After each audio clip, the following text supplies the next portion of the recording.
guys, congratulations on Mapleworth Murders. I watched the first 9 episodes yesterday, and you left me on quite the cliffhanger. So my first question is just, how many episodes are in the first season, and how far along the mystery of why you have so many murders will we get? Well, we are, there are 12 Quibis. Are they called? That's Quibi. right. Yeah, they're short. The short. And you can Quibi as a verb. That's true. So there's 12 of them, and all told, that makes 4 different murder mysteries. So you almost made it, Tatiana. I'm almost there. You know, 3 more to go. You just held the binge to the very end. Exactly. I'll have to finish it off.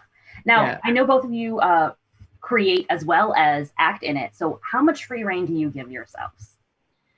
I think we were kind of a good combination of both, because we both wrote the scripts, and so we were familiar with the lines and everything, but we also spent a lot of time on the script, so we wanted to do what we had. And also in a procedural, you have to get the facts right sometimes, and I would forget that sometimes and go off on something, and it's like, oh no, we have to have the fact for the solving of the murder.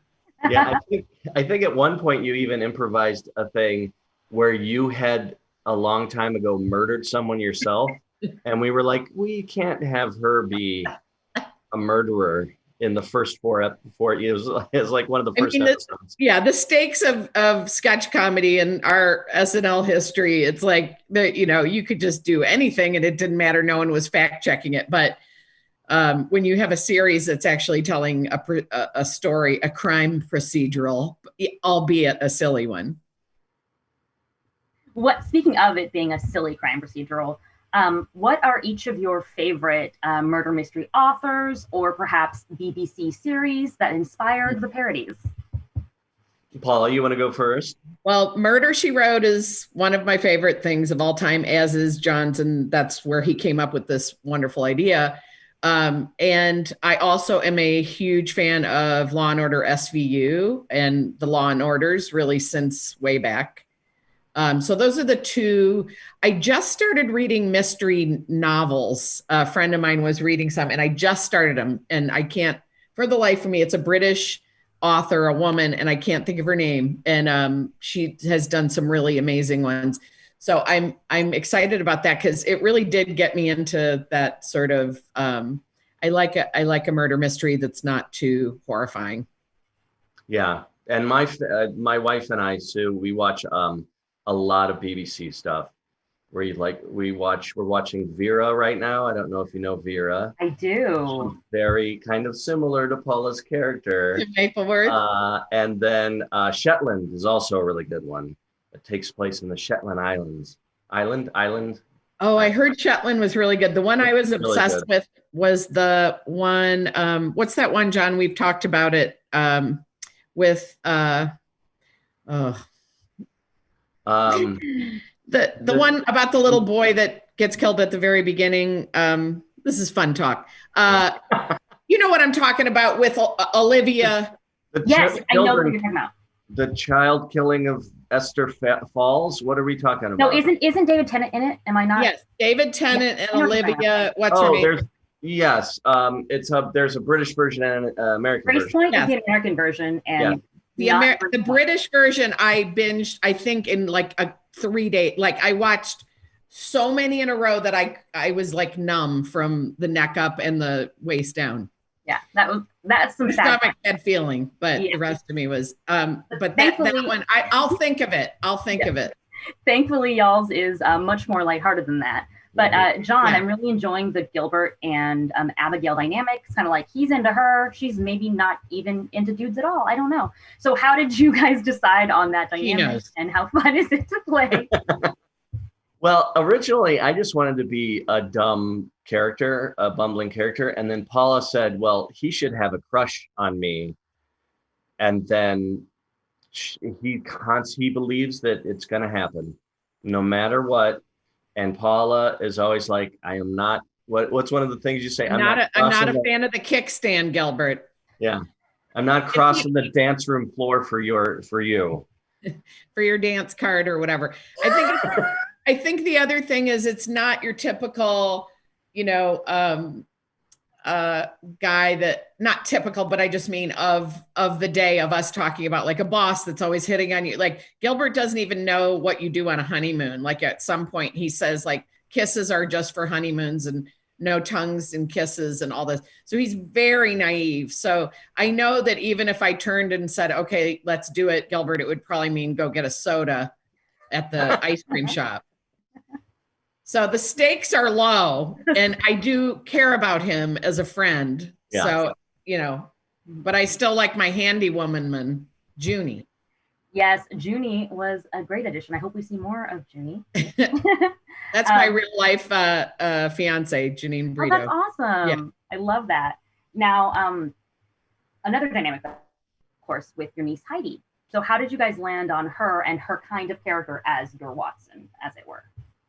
You want to take that, John? Well, yeah, we wanted to have Paula's character, Abigail, not know anything about technology. We wanted the whole town to feel kind of antiquated, which is why, like, nobody uses cell phones there. They all use phones with cords, and like the bar, there's very little computer stuff going on, but except for Heidi, because she comes into this town and she's, a millennial who has, is in touch with the world.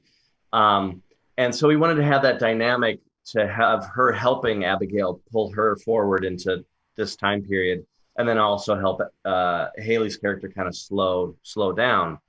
And then we had auditions, and Paula, you can speak to it because you were there. Yeah. She just came in and she's twice my height. She's so funny and so unique. I mean, that's why I love British shows and stuff, is where you just go, I'm not looking at that person as a celebrity. I haven't seen him in 17 other things. Like, and she's, been doing a lot of fun new stuff in her life since she's come over here and everything. But yeah, she's from Australia. Yeah. She's from Australia, and she's just so freaking funny and so strange in the most beautiful, warm way. She's very, very lovable. And I immediately felt like she was a family member and a niece, and my real life nieces were like, back the hell off. But the other thing we loved about having that character too is that we kept realizing like how incredibly insane this world is. And so when you're watching it, Haley's kind of the voice of the viewer in the way of like, oh God, like when she's watching the family humping each other in the musical number, and she's like, oh, okay. Like you want that person that's actually speaking as the Greek chorus for the rest of the world. Yeah, we tried to have a Greek chorus in our show, but it was too expensive. But we couldn't get rights to the songs. They sing, right? Now, one through line that I really enjoy is just her writer's block. Like, she's got the procrastination going on, even though she's written 64 not novellas before. So what deeper thing is going on there, Paula? It's not even deep. It's right at the surface. It's I think I talked to my therapist about it yesterday on the phone and my phone therapy. It's just procrastination. And the funny thing about SNL is you don't get a chance to procrastinate because it is do or die on Tuesday night. You have a writing night and you either hand stuff in or you don't. And you don't. And so it was kind of the perfect place for me to land for that long amount of time, because I couldn't do that. But then when I started doing movies and TV stuff, it's really hard for me to just make myself sit down during the day and not have that like adrenaline fueled, coffee fueled, flurry. And John, you probably have had that too. Well, thankfully, we are able to see at least 10 minutes of completion at a time. So thank you guys so much. I look forward to the last 3 episodes, and I can't wait for everyone else to be able to see it. Thank you so much, Tatiana. Thank you. Nice meeting you.